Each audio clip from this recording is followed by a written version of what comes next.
Top of the morning, Dan and Amy. The decline of American manners. That is the topic of a piece in National Review by Brad Miner, who's the author of the new book, the new edition to his book, The Complete Gentleman, The Modern Man's Guide to Chivalry, which releases today, as a matter of fact. I thought chivalry was dead. I thought the idea of a man was dead. Remember Jeffrey Ross's quip about Caitlyn Jenner? Yep. Bruce Jenner got out just in time. Brad Miner, former literary editor of National Review, currently the editor of The Catholic Thing, senior fellow of the Faith and Reason Institute, and as I said, the book, The Complete, that's Compleat, like quintessential, Gentleman, The Modern Man's Guide to Chivalry. Brad, thanks for joining us. Appreciate it. It's a great pleasure to be with you. Your piece in National Review, I appreciate the reference to the Sumner Preston affair. It was Preston, right? Our relations with one another ebb and flow, you write. Nobody is being caned on the Senate floor these days, at least. But today, politics is far likelier to make us meaner to each other. Maybe a good caning or two on the Senate floor would help. Well, a number of people have said that to me. I'm not sure it would, actually. And besides, we do a different kind of caning now. It's the lashing with the tongue. And there is so much incivility that we clearly have fallen into a situation in which the one that the founders feared most, which was the country being divided into factions. They tried to create, as I say, also in that piece and in the book, an American republic as the gentleman writ large. Now, when I say gentleman, it applies to ladies as well, a particular kind of restraint and balance that how to govern one's life, they believed, should be the structure of the polity under which we live. And so those checks and balances, the separation of powers, the creation even of the Electoral College was a way to try and keep us together. Whatever our differences would be, the notion of the Constitution especially was that we would go along together. And in another book that I wrote a few years back called Smear Tactics, which was subtitled The Liberal Campaign to Defame America, I showed the party platforms of the Democrats and the Republicans from 1956 and 1960. And honestly, it reminded me of the old claim that there's no difference between the two parties. And people thought that was a bad thing. Well, frankly, it was a good thing because you see in those two platforms essentially the same program of both parties. A little difference on foreign policy and foreign policy, but nonetheless, you could see how we were moving along together on the same line. So the point is, whether you're an individual living your life or whether you're someone trying to build, the American Republic in a new way, to lose sight of that sense of unity that derives from these transcendental points of view that formed the idea of the gentleman from the time of chivalry in the Middle Ages all the way up through certainly the First World War. We've lost that, and it's a shame. Well, but chivalry is one of those patriarchal institutions that needs to be deconstructed. That's puritanical, it's repressed, it's prudish, it's male-oriented. And so the whole idea of chivalry casts women in these limited, in a limited gender role, and that's why that needs to be blown up with other patriarchal institutions. Well, so they say. Of course, none of that's true. But in any case, I start out the book talking about Titanic, the sink of the Titanic, and the women and children first principle. That was the only thing that, saved anybody's lives. It was a terrible disaster. No one would probably say at this point we shouldn't put children first. We all instinctively want to do that. Mm-hmm. Many women would object to the idea that they're assumed to be the weaker sex, and in many cases, women are not the weaker sex anymore. The strongest woman, athlete or soldier, is much stronger than the weakest man. That will always be the case. Women are getting increased roles, but that doesn't change the fact that you and I, Dan, are XY, and Amy is XX. Right. And there are implications for that simply it's ridiculous to deny. Well, right, and but that is being denied. And by the way, the story out today or yesterday about the Army Combat Fitness Readiness Test, 44% of female enlistees failed, 7% of men did. Is that because of gender inequity? No, obviously not. Is that because of systemic misogyny in the U.S. Army? Hardly. It's because of the realities of bone density and muscle mass and so on and so forth. I think it's hard to be chivalrous. Thus, it's hard to be a gentleman and a gentle lady when everybody is living their truth, and there is no transcendental understanding of our common humanity that you're describing, and so thus it's off the rails. Well, it's only hard if you refuse to take up the challenge. This book is a history as much as it is any sort of self-help book.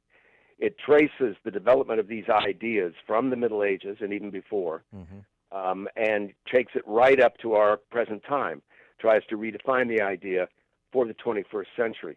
Changes have come, and particularly the differences between men and women are simply not the same, or the assumptions about them are not the same as they always were. And now I'm talking about roles, not about that fundamental genetic difference, which is what you were just talking about with regard to the Army physical fitness test. We just have to accept that.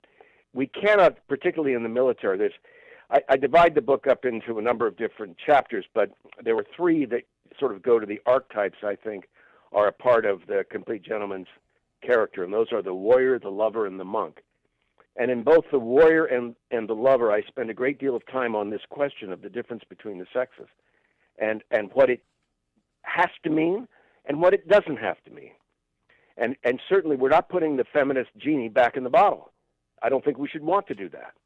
But the point is, when it comes down to the mission of the military, we cannot make sacrifices for politically correct reasons. Right. And as a woman, I agree. But Good.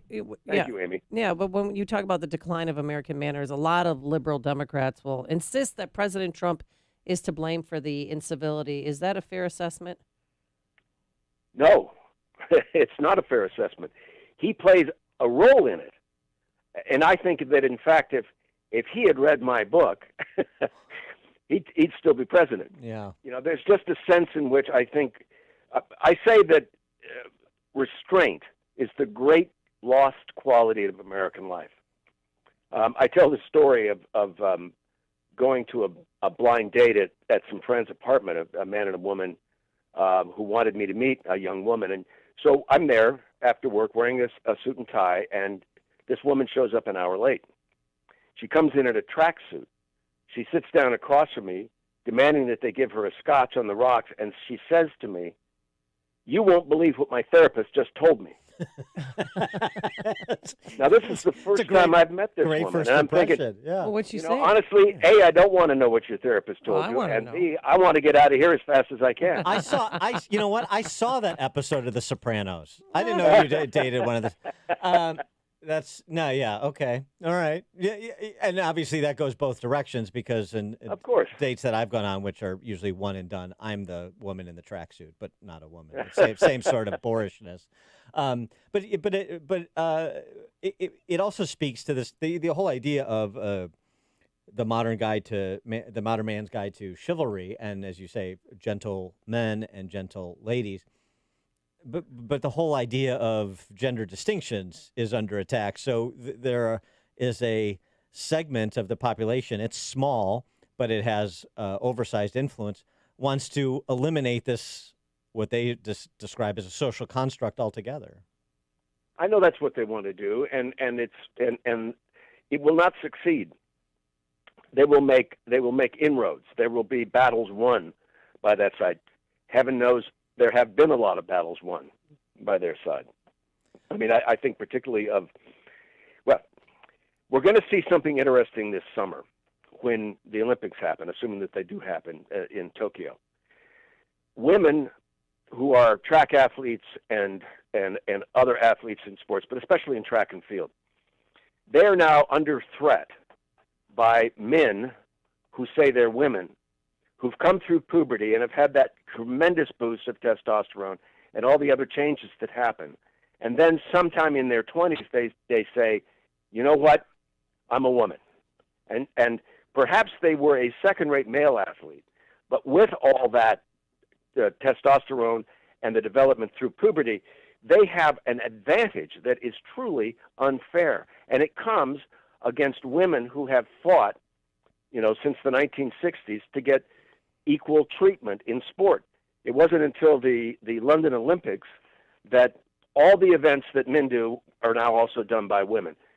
They're not going to go down quietly. Yeah. There's already a fight underway. And so when these things come to a head in very specific situations, a lot of women who would be liberal, feminist, and inclined to want to give a nod to transgender, male to female transgenders, are not going to do it in this context. They're just not going to do it. Well, here's the thing about that. You quote Chesterton in your piece in National Review, and that calls to mind my favorite observation from Chesterton, which is those who have given into unreason are ready for unkindness, and that's where we are as a culture. Mm-hmm. And so, and I've heard this from Ryan Anderson as well, but we're not seeing it. We're not seeing, as the advance continues of, for example, male track athletes dominating women's track events, that there's a recognition and that this opposition is going to form and it is going to push back.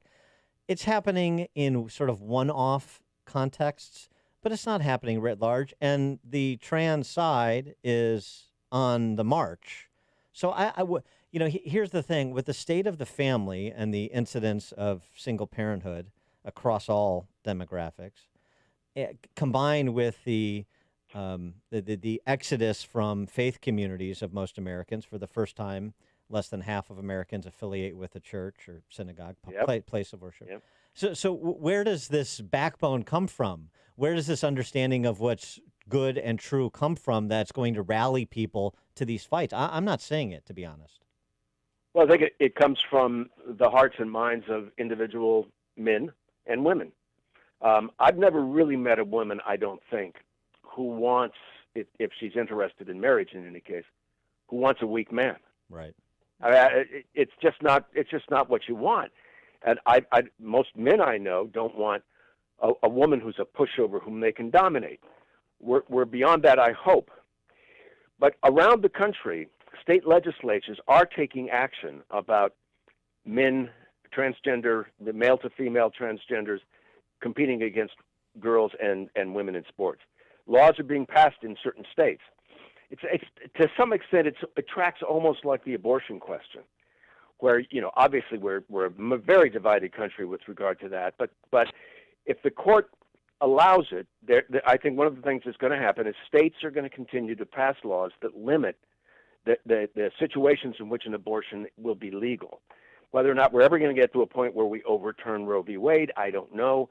But in the same kind of track, I think, is happening in this regard, at least with regard to sports. Now, that's only a small part.